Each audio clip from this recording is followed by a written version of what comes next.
Setelah sebelumnya kita telah membahas model pada konsep MVC, di video kali ini saya akan membahas model pada Laravel itu sendiri. Nah, untuk lebih tepatnya membahas model pada Laravel, kita langsung saja membuat model pada Laravelnya.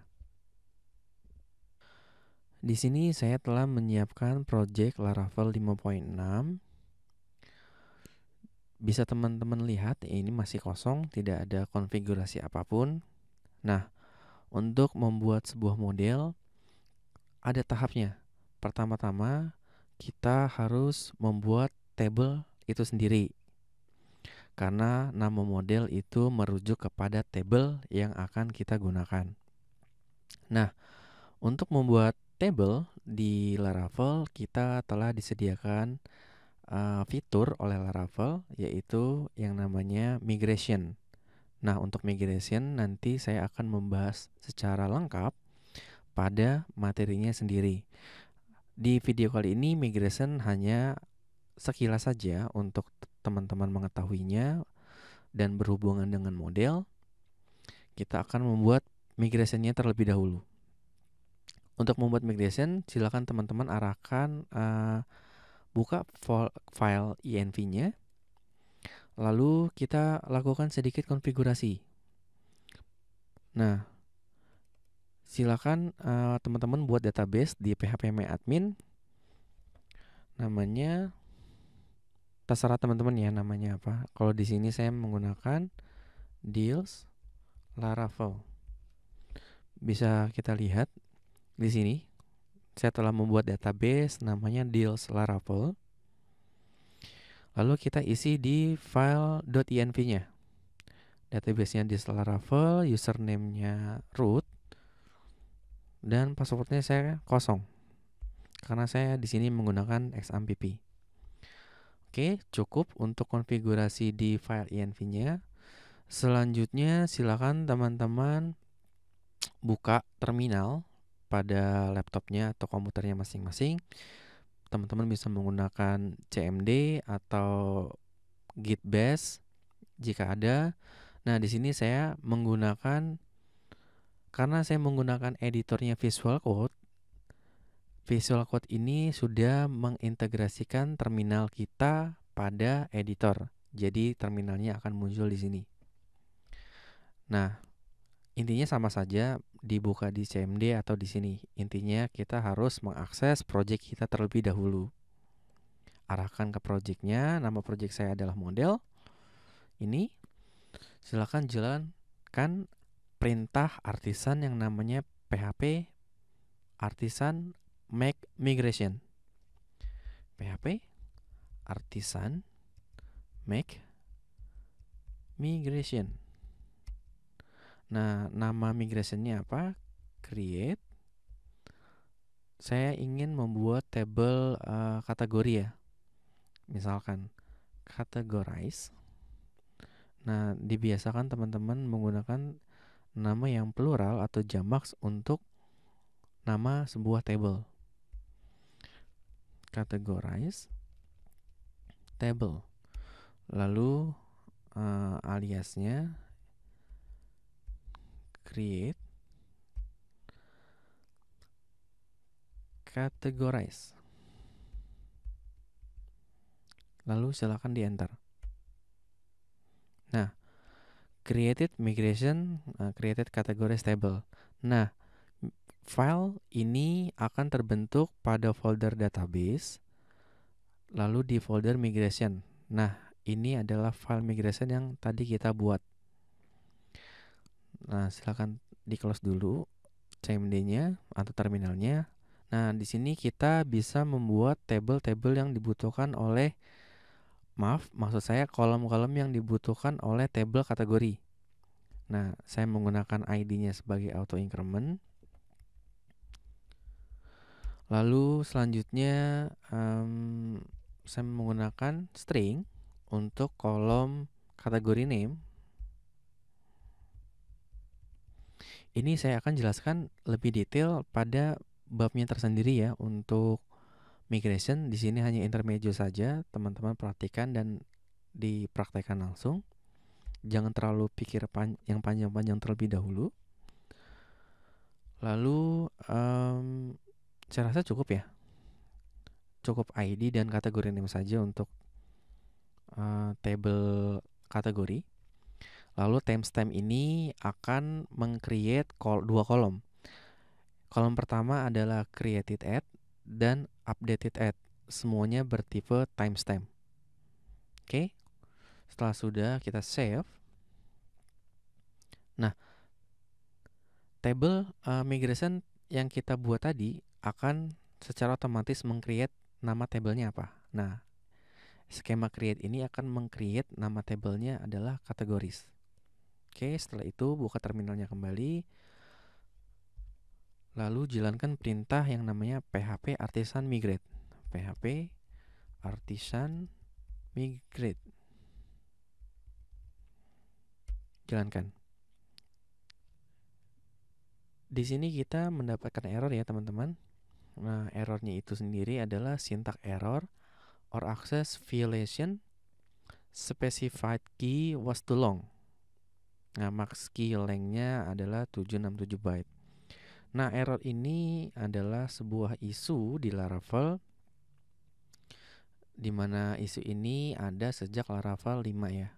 Sejak Laravel 5 yang mayor. Nah, cara membenarkannya seperti apa? Nah, simak cara membenarkannya. Nah, Laravel sendiri telah membuat artikel untuk mengatasi masalah ini. Di sini lihat caranya. Oke. Nah, silakan teman-teman ke bagian bawah ini teman-teman copy. Lalu buka yang namanya file appserviceprovider.php. Itu ada di config. Ada di app provider dan app service provider. Lalu kita paste bagian ininya, skemanya. Lalu kita copy ininya. Kita copy lalu pindahkan ke bagian boot ini. Kita save. Nah, balik lagi ke php-myadmin-nya. Karena terjadi error, tetapi ada beberapa table yang telah terbentuk. Nah, ini kita hapus dulu. Kita hapus dulu. Silakan jalankan kembali perintah php artisan migrate-nya. php artisan migrate.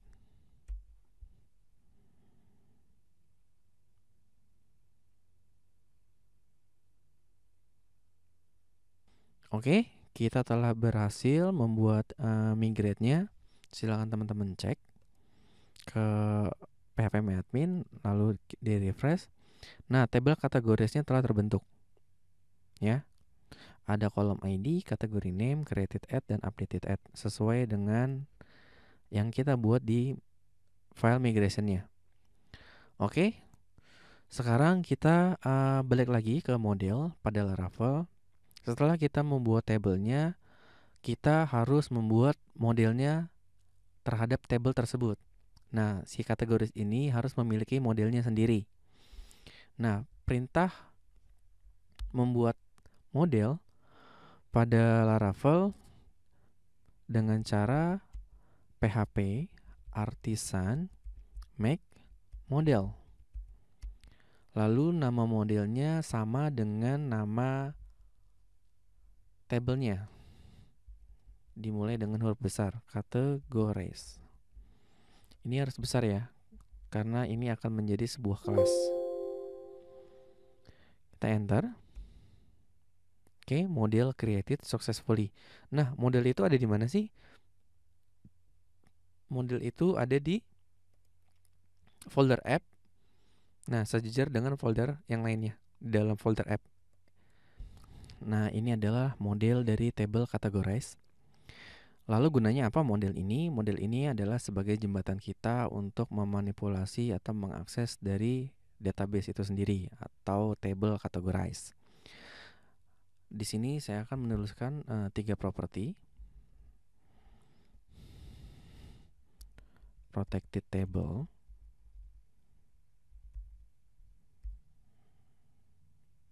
lalu protected primary key, yang terakhir protected field label.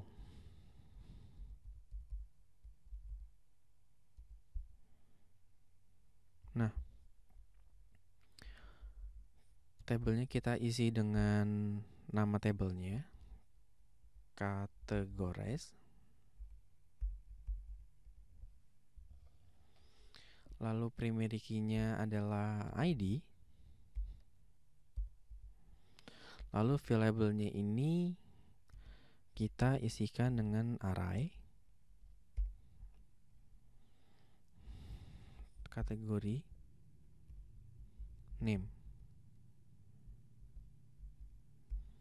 created at,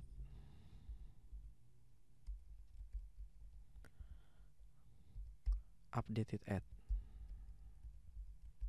Nah, saya akan jelaskan satu persatu.